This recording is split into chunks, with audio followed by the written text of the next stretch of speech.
네, 오늘 제목 성도는 나실인입니다 하는 이 제목인데요.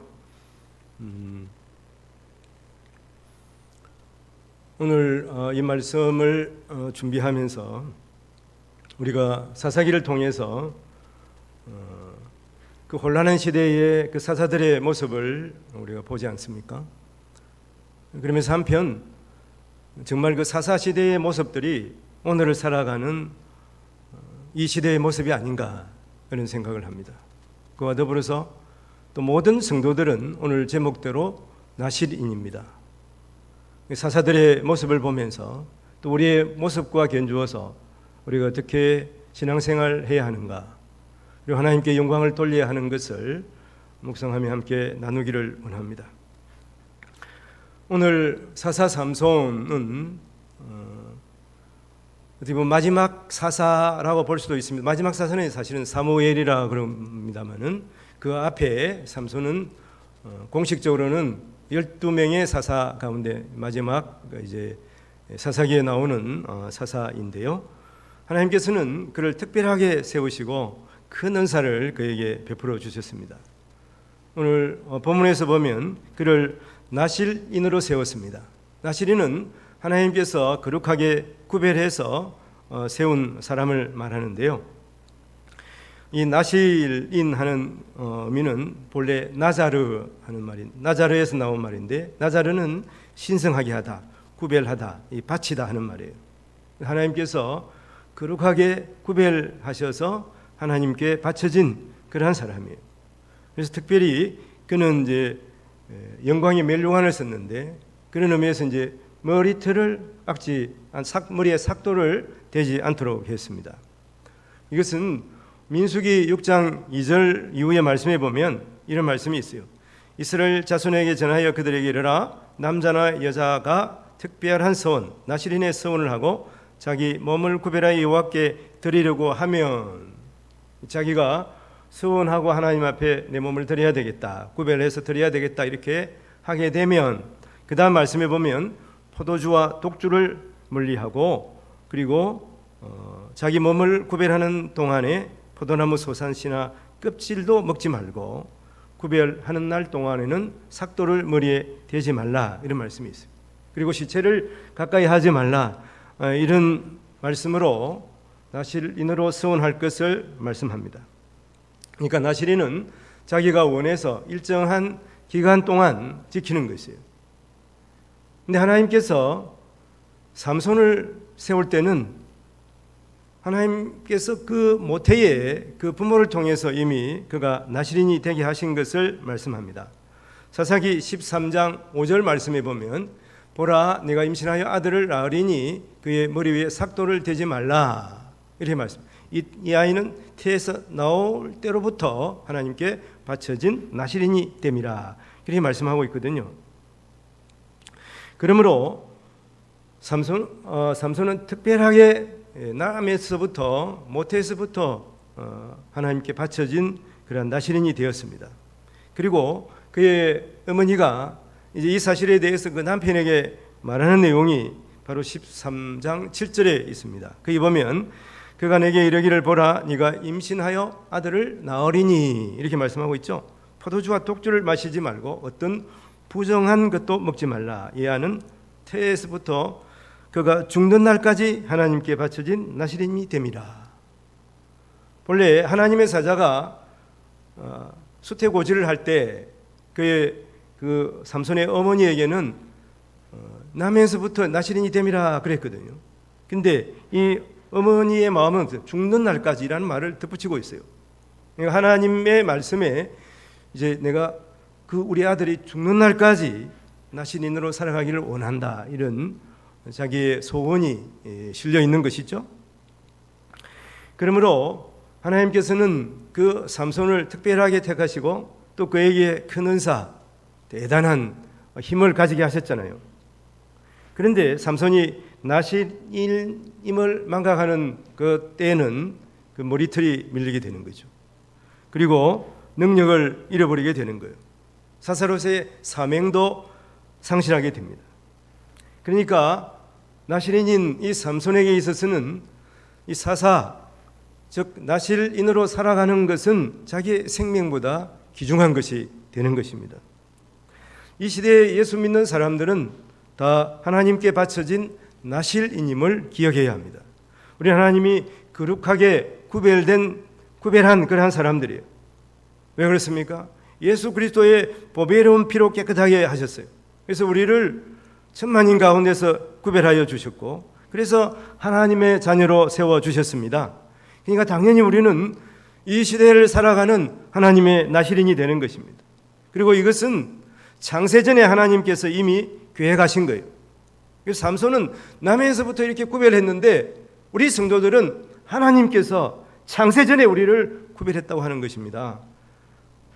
이 말씀은 에베소서 1장 4절 5절에 있습니다. 곧 창세전에 그리스도 안에서 우리를 택하사 우리로 사랑 안에서 그 앞에 거룩하고 흠이 없게 하시려고 그 깊으신 뜻대로 우리를 예정하사 예수 그리스도로 말미암아 자기의 아들들이 되게 하셨다. 이렇게 말씀하고 있습니다.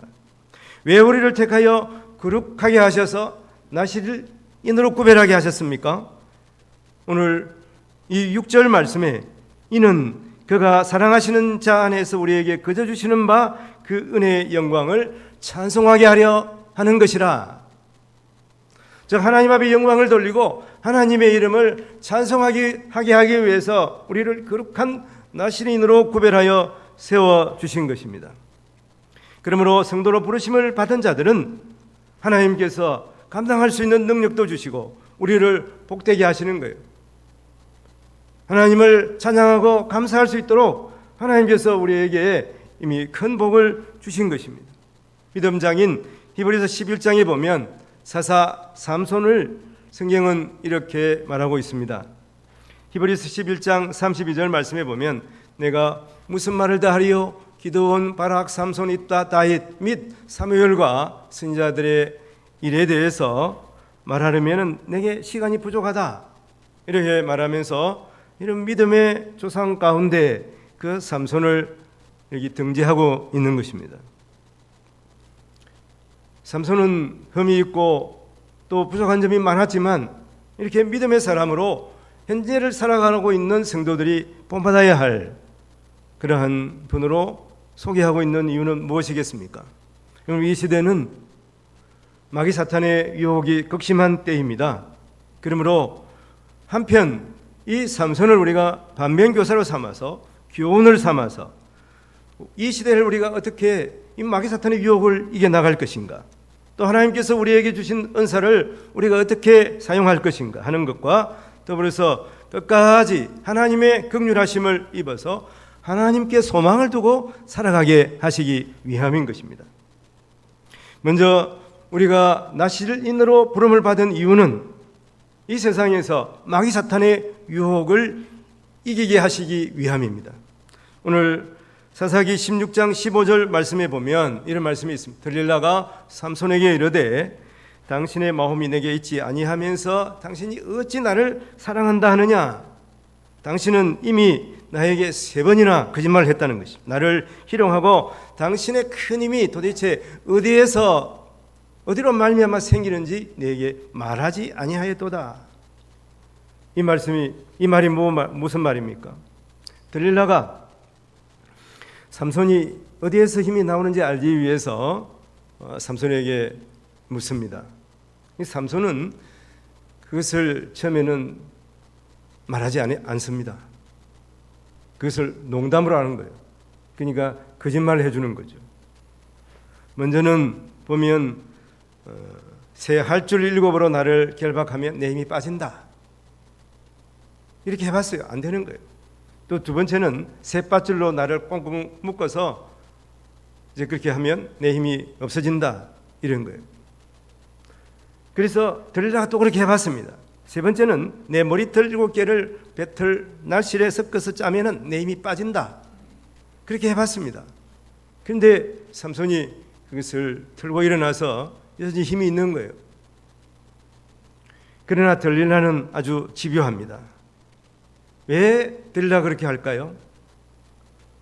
물론 마귀 사탄의 모습과 동일하게 이렇게 집요하고 교묘합니다마는 한편 들라는 그 방백들이, 그러니까 블레셋 방백들이 그에게 큰 돈을 주기로 약조를 했기 때문에 그래요. 이게 이제 16장 사사기 16장 5절에 있습니다. 오늘 읽지는 않았습니다만 거기 보면 블레셋 사람들의 방백들이 그 여인에게로 올라와서 그에게 이르되 삼손을 깨워서 무엇으로 말미암아 큰 힘이 생기는지, 그리고 우리가 어떻게 하면 그를 결박해서 그를 굴복할 수 있는지에 대해서 알아보라.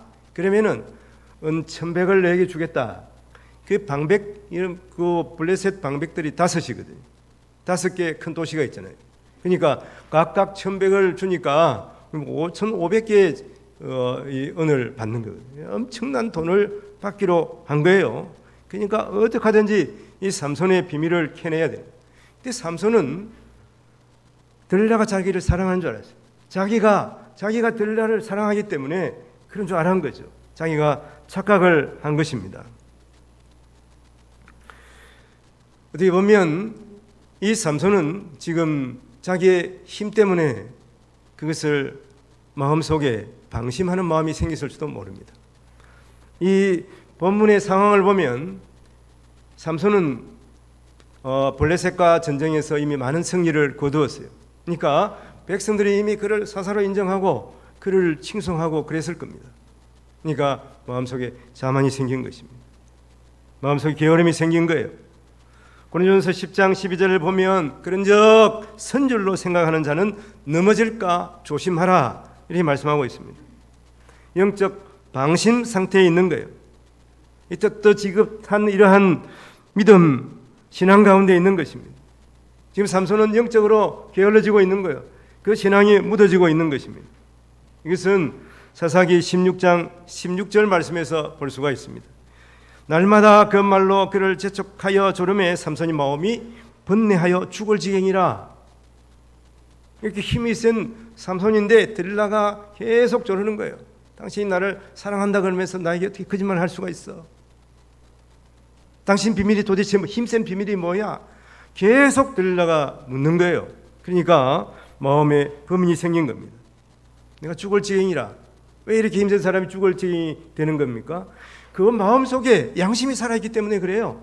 내가 이 비밀을 말하면 안 되는데, 하나님과 약속을 했는데, 그런데 들릴라가 계속 그에게 요구를 하기 때문에 그 마음에 지금 하나님이 주신 양심이 지금 그래도 남아 있어 가지고 범빈을 하고 있는 것이죠.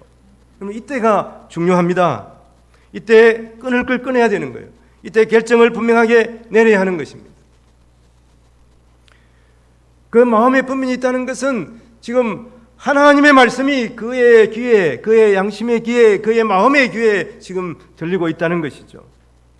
이런 경우를 모든 우리 성도님들도 경험한 적이 분명히 있을 것입니다. 주의를 한번 둘러보십시오.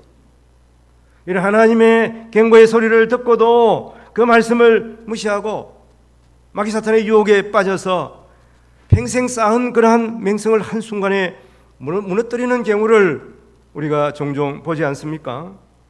정신을 차리지 않으면 당할 수밖에 없는 것입니다. 그래서 베드로 전서 5장 8절 9절 상반절에 보면 이런 말씀이 있어요. 근신하라 깨어라 너희 대적 마귀가 우는 사자같이 두루다니며 삼킬 자를 찾나니 너희는 믿음을 굳건하게 해서 그를 대적하라. 마귀 사탄을 대적하라 하는 거예요. 그 순간에 끌려가면 안 되는 것입니다. 그런 유혹은 성적인 것도 있을 것입니다. 그리고 물욕도 있습니다. 물론 명예욕도 있을 것입니다. 그리고 이러한 마귀 사탄의 유혹은 여러분 사람을 가리지 않습니다. 목사라 그래가지고 장로라 그래가지고 교회 권사 집사라 그래가지고 봐주지 않는 거예요. 어떻게 보면 이런 사람을 집중적으로 마귀 사탄은 유혹하는 것입니다. 누구나 이런 유혹에 빠질 수가 있다고 하는 것입니다. 우리 주위에 보면 평생을 추앙을 받고 존경을 받는 목회자 가운데서도 물욕을 견디지 못해서 결국은 어떤 사회에 무리를 일으키는 경우도 볼 수가 있어요. 그래서 세상에 조롱을 받고 있지 않습니까? 대인교회 목회자들을 보면 세선 문제라든지 그 외의 문제 때문에 그러면 세상의 조롱을 받고 있어요. 그게 대형교회 목회자들이기 때문에 사회적으로 드러난 분이기 때문에 그럴 수도 있습니다. 그러면 그렇지 않다면은 그 외에 그 대형교회 목사님 뿐이겠어요. 중형교회, 소형교회는 더 심할 수도 있다고 하는 거예요. 우리가 방심하면, 마귀 사탄의 유혹에 빠져들기 시작하면, 끊지 못하면 누구나 마귀 사탄의 밥이 되는 거예요. 죄의 밥이 되고 만다고 하는 것이. 마귀 사탄은 그래서 끌고, 여러분, 그를 지옥으로 끌고 가는 거예요, 결국은. 그러므로 우리는 결코 방심하면 안 되는 것입니다. 항상 하나님의 말씀을 깊이 묵상하고 쉬지 말고 기도해야 되는 것이죠. 하나님의 말씀을 기준해서 우리의 삶의 지표로 삼아야 하는 것이죠. 오늘 말씀처럼 근신하고 깨어 있어야 하는 거예요. 그래서 마귀 유혹을 물리치고 승리하는 성도들이 다 되어야 하겠습니다. 첫 번째는 하나님께서 우리를 나시린으로, 이 시대의 나시린으로 세운 것은 마귀 사탄의 유혹을 이기고 승리하시기 위함입니다. 두 번째는 또 하나님께서 우리에게 은사를 주셨어요. 우리는 그 은사를 소중하게 여겨서 그 은사를 잘 개발해야 하는 것입니다.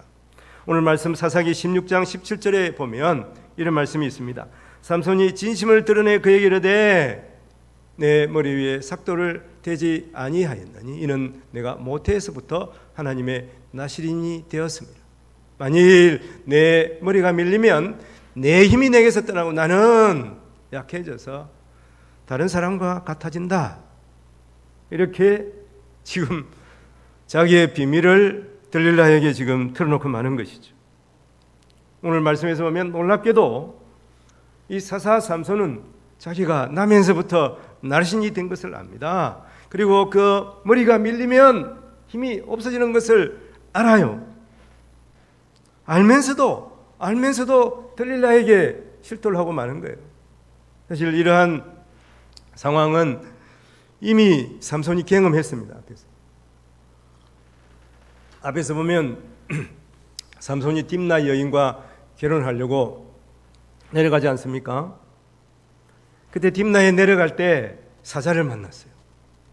그래서 힘이 세니까 젊은 그 사자를 죽였습니다. 그리고 약혼을 하고 돌아오면서 그 죽은 사자 시체에 가봐. 사자 시체에 이 꿀이 많은 거예요.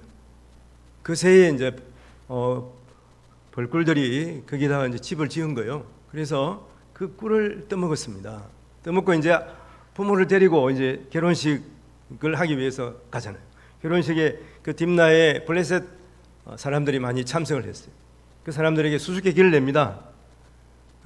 가장 강한 것이 뭐냐? 가장 단 것이 뭐냐? 여하튼 뭐 비슷한 수수께끼를 내요. 그러니까 이 블레셋 사람들이 그걸 맞출 수가 없잖아요. 삼손 혼자 경험한 일이니까 자기 부모에게도 말하지 않았거든. 그래서 계속 그 딥나, 그와 삼손과 결혼을 한 그 딥나 여인을 조르는 거예요. 비밀을 알아내라, 비밀을. 그래서 결국은 딥나 여인이 삼손을 졸라서 비밀을 알아내죠. 가장 강한 것은 사자고, 그리고 거기서 꿀을 먹은 이 꿀이 가장 단 것이다. 이렇게 결국은 말하고 맙니다. 그래서 삼손이 수수께끼 4개에서 졌어요. 그래서 블레셋 다른 동네에 가가지고 사람 30명을 죽이고 거기에서 옷을 뺏어서 하여튼 약조한 그 사람들이 죽거든요. 그래서 하여튼 자기 마누라가 자기의 비밀을, 자기와 둘이 한 비밀을 알린 것을 생각하고 그냥 돌아와 버리는 거죠. 결혼에 실패한 겁니다. 따지고 보면. 이런 전력이 있는 것이죠. 그러면은 이 들릴라도 당연히 그럴 것을 깨달아야 되잖아요. 그리고 사실은 들릴라에게 3번이나 이렇게 자기의 비밀을 말하지 않고 그때마다 들릴라는 자기를 또 시험했잖아요. 그래서 뭐 밧줄로 매기도 하고 또 뭐 날실로 엮어가지고 자기 머리털을 엮어서 자기를 묶기도 하고 그랬잖아요. 그러면 당연히 들릴라가 어떻게 할 것을 알아야 되잖아요. 그럼에도 불구하고 삼손은 이 들릴라를 끝까지 믿었는지 어땠는지 하여튼 자기 비밀을 실토하고 마는 것이죠.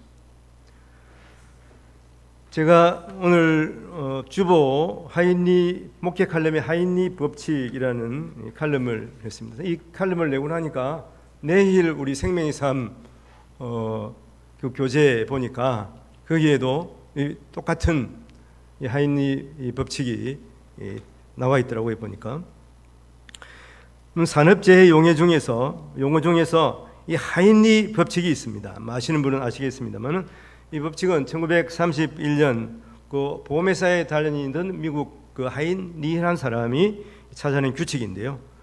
인위적으로 어떤 큰 재해가 나타나기 전에는 그 전에 이런 징후가 나타나는 거예요. 이미 큰 재해가 발생할 징후가 보인다는 것입니다.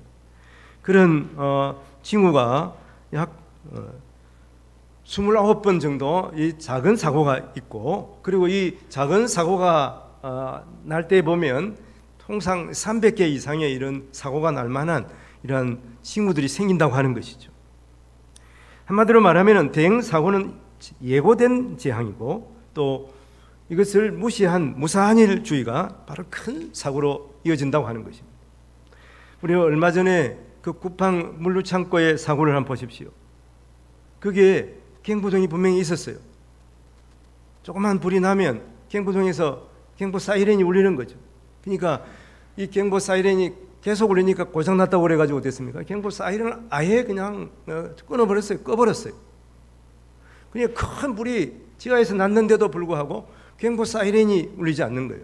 그래서 수많은 사람들이 죽었습니다. 또 물적인 피해도 엄청나게 컸겠죠.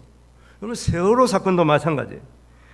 그 위험한 그 길을, 그 바닷길을 가면서 수평을 맞추고 균형을 맞추는 이 수평수를 자꾸 빼버렸어요. 왜 그랬습니까? 물건을 더 많이 실으려고. 여러 번은 어떻게 보면 수십 번, 수백 번 괜찮을 수 있어요. 아마 가면서 배가 아마 기우뚱했을 수도 있어요. 이번에도 괜찮네. 계속 그렇게 했습니다. 그리고 아마 괜찮으니까 속도도 줄이지 않았을 거예요. 결국 큰 사고가 나게 된 것입니다. 오늘날 하인리 이런 법칙은 공사 현장 등에서 자주 발생하는 이 산업재해는 물론이지만 각종 개인사고, 자연재해, 또 사회 경제적 위기 등에도 널리 인용되는 법칙이에요. 이것은 동일하게 우리 믿음에도 그대로 적용되는 법칙입니다. 그러므로 우리는 우리의 신앙을 매일매일 점검해 봐야 돼요. 그리고 우리 자신의 예배와 기도를 한번 돌이켜 보십시오. 우리가 진심을 다해서 하나님 앞에 기도하고 있습니까? 그리고 우리의 기도 내용을 한번 돌이켜 보십시오. 그리고 하나님께서 우리를 구원하신 그 은혜에 우리는 어떻게 감사하며 예배하고 있습니까? 예배를 드리기는 드리되 형식적인 부분은 없습니까? 오늘 이 예배에 나오면서 우리는 어떤 마음가짐을 가지고 하나님의 놀라우신 은혜를 찬양하기 위해서 이 자리를 사모하며 나오신 것인가요? 삼손은 이런 징후들로 하나님께서 이미 수차례 경고하셨지만 스스로 자만에 취해서 하나님께서 그에게 주시는 수많은 경고를 무시했습니다. 오늘 말씀 사사기 16장 19절 말씀에 보면 들릴라가 삼손에게 자기 무릎을 베고 자게 하고 사람을 불러 그의 머리털 7가닥을 밀고 괴롭게 하여 본즉 그의 힘이 없어졌더라. 들릴라의 무릎을 베고 잠이 들었습니다. 들릴라는 그의 머리에 삭도를 대어서 머리털을 밀어버린 것이에요. 창세기에 보면 하나님은 아담이 잠들게 하시고 갈비뼈를 빼내서 그의 배필인 하와를 만듭니다. 말씀이 창세기 2장 21절 말씀이 여호와 하나님이 아담을 깊이 잠들게 하시니 잠들매 그가 그 갈비뼈 하나를 취하고 대신 살로 채우셨어요. 삼손은 하나님을 의지하고 하나님을 더욱 가까이 하고 하나님을 더욱 사랑하고 의지해야 하는 것이죠. 그런데 삼손은 지금 누가 가까이 있습니까? 이방 여인 들릴라가 가까이 있는 거예요. 들릴라는 마귀 사탄을 상징적으로 보여주는 것이 아닙니까? 그럼에도 불구하고 자기의 비밀을 털어놓고 그 무릎을 베고 잠이 든 것입니다. 마치 그 들릴라를 의지하기를 하나님처럼 한 것이에요. 결국 이 들릴라의 무릎에서 그는 모든 자기에게 주어진 은사를 다 탕진하고 말았던 것입니다. 그 은사를 여인의 무릎팍에서 날려버린 것입니다. 오늘 말씀 16장 20절에 보면 들릴라가 이르되 삼손이여 블레셋 사람이 당신에게 들이닥쳤느니라 하니 삼손이 잠이 깨며 이르기를 내가 전과 같이 나가서 내 몸을 떨치리라 하였으나 여호와께서 이미 자기를 떠나신 줄을 그는 깨닫지 못하였더라 말합니다. 잠이 깬 삼손은 자기 머리털이 밀린 것도 몰랐습니다. 그래서 여전히 자기 힘이 센 줄 알아요. 21절 보면 블레셋 사람들이 그를 붙잡아 그의 눈을 빼고 가사에 내려가서 놋줄 메고 그에게 옥에서 맷돌을 돌리게 하였더라. 이제 삼손은 머리털이 밀리고 그의 힘이 없어졌어요. 그의 힘만 없어진 것이 아닙니다. 그가 유혹을 물리치지 못하니까 어떻게 됩니까? 조롱을 당합니다. 망신을 당합니다. 일생을 돌이킬 수 없는 처절한 그러한 고통을 당하게 되는 것이죠. 이렇습니다. 마귀 유혹에 빠지게 되면 비참해지는 거예요. 초라해지는 거예요. 망신을 사게 되는 것입니다. 평생을 돌이켜 더 고통을 당하게 되는 것이 바로 하나님께서 주신 은사를 우리가 무시하고 그 은사를 잃어버린 경우예요. 그에게 주신 은사는 하나님께서 주신 거예요. 삼손이 본래 물론 힘이 셌습니다마는 이것은 하나님께서 주신 것입니다. 우리도 마찬가지입니다. 나에게 주신 모든 것 다 하나님께서 주신 거예요. 나에게 주신 건강, 나에게 주신 물질, 나에게 주신 가족까지도 모두 하나님께서 하늘에 놀라우신 선물로 우리에게 내려주신 것이. 그러므로 우리는 하나님께서 주신 것에 감사하면서 기뻐하며 하나님께 주신 사명을 감당해 나가야 하는 것입니다. 고린도후서 5장 9절 말씀에 보면 그런즉 우리는 몸으로 있든지 떠나든지 주를 기쁘시게 하는 자 되기를 힘쓰노라. 이 사도 바울의 말이잖아요. 힘쓰노라 하는 이 헬라어 필로티메다 하는 것, 필로 사랑한다 하는 의미고요. 티메 하는 것은 존경한다 하는 의미. 이 말씀은 즉 야망을 가진다 하는 말, 명예를 추구한다 하는 것. 힘쓰노라.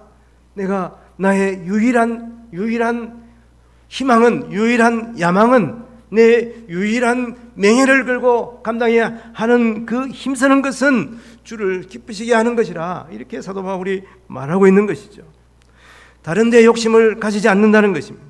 오직 하나님 기쁘시게 하는 일에 내가 진력하리라. 이것이 사도 바울의 고백인 것이죠. 우리 모든 성도들에게도 하나님 주신 은사가 있습니다. 여러분, 나에게 주신 은사를 한번 생각해 보십시오. 어떤 은사를 주셨습니까?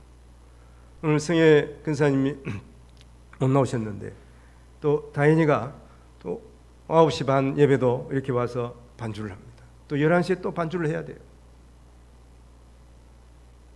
하나님께 주신 은사예요. 하나님 기쁘시게 하는데 사용하는 거죠. 우리에게 주신 은사는 무엇입니까? 나에게 주신 물질도 하나님의 것이에요. 기쁘게 사용하면 하나님께서 더 값지고 더 좋은 것을 우리에게 분명히 갚아주시는 것입니다. 나에게 주신 건강 하나님께서 주신 거예요. 하나님께서 만일 주시지 않으면 우리가 어떻게 이 자리에 나오겠습니까? 그러므로 진력하여 내가 하나님 앞에 봉사하며 하나님께서 맡기신 그 사명들, 일들을 감당해 나가야 하는 것이죠. 기쁘게 하나님 앞에 쓰임받는 우리 성도들이 되어야 하겠습니다. 세 번째는 우리는 끝까지 소망을 잃지 말아야 합니다. 오늘 사사기 16장 22절 말씀에 보면 그의 머리털이 밀린 후에 다시 자라기 시작하니라. 힘을 잃고 붙잡힌 삼손을 블레셋 사람들은 그의 눈을 베었습니다. 그리고 사슬로 묶어서 감옥에 가두고 연자맷돌을 돌리게 합니다. 그 당시에 연자맷돌은 짐승이 이렇게 노예나 짐승이나 이런 같은 부류들이 이 연자맷돌을 돌렸거든요. 보면 소가 이렇게 연자맷돌을 돌리는 모습들을 보셨을 겁니다. 이것을 삼손에게 시키고 있는 거예요. 삼손이 얼마나 마음이 어떻겠습니까? 조롱을 이렇게 당하는 것입니다. 당하게 하는 거, 일부러 그렇게 하는 거예요. 조롱하고 수모를 계속 주는 거예요. 그 마음에 괴로움이, 고통이 쌓이도록 하는 것입니다. 블레셋을 두려움에 떨게 하는 이 삼손, 이제 우리가 잡았구나. 마음대로 조롱하고 우리 마음대로 그에게 치욕을 주자, 그러는 것입니다. 그것이 마귀사탄의 모습이에요. 끊임없는 고통을 당할 때 삼손은 어떻게 했습니까? 그 마음속에 부르짖을 거예요. 하나님 앞에 회개했을 것입니다. 하나님께서 저에게 주신 이 놀라운 은사를 제가 하나님을 위해 쓰지 않고 내 자신을 위해서, 내 자신의 자랑을 위해서 사용하다가 하나님, 내가 이 모양 이 꼴이 되었습니다. 그가 회개하고 또 회개하고 하나님 앞에 또 부르짖을 것입니다. 하나님은 그를 긍휼히 보셨습니다. 오늘 말씀에서 그의 머리털이 밀린 후에 다시 자라기 시작하니라. 먹구름 위에 한 줄기 서광이 비추는 것과 같이 놀라운 일이 일어날 징조를 말씀하고 있는 것이죠. 하나님께서 그의 기도를 들으신 것이죠. 블레셋 방백들이 모인 자리에서 그는 기도합니다. 오늘 말씀 읽지는 않았습니다만 사사기 16장 28절 말씀에 보면 삼손이 여호와께 부르짖어 이르되 주 여호와여 구하옵나니 나를 생각하옵소서. 하나님이여 구하옵나니 이번만 나를 강하게 하사 나의 두 눈을 뺀 이 블레셋 사람에게 단번에 원수를 갖게 하옵소서. 다시 하나님은 그에게 힘을 주셨습니다. 그를 조용하기 위해서 모인 사람들은 삼손을 기둥에 얽어 모았습니다. 삼손은 있는 힘을 다하여 그 기둥을 뽑지 않습니까? 결국은 그 블레셋 신전이 무너지고 성경 그 위에 보면 이때 죽은 사람이 삼손이 살았을 때보다 죽인 숫자가 더 많았다고 말하고 있습니다. 마지막 순간에 그는 하나님의 사사로서 자기의 생명을 바쳐서 나실인의 사명을 감당하신 것입니다. 한편 이것은 제가 강령한 그 블레셋 지역을 향한 하나님의 심판이 막중함을 말씀하고 있는 것이죠.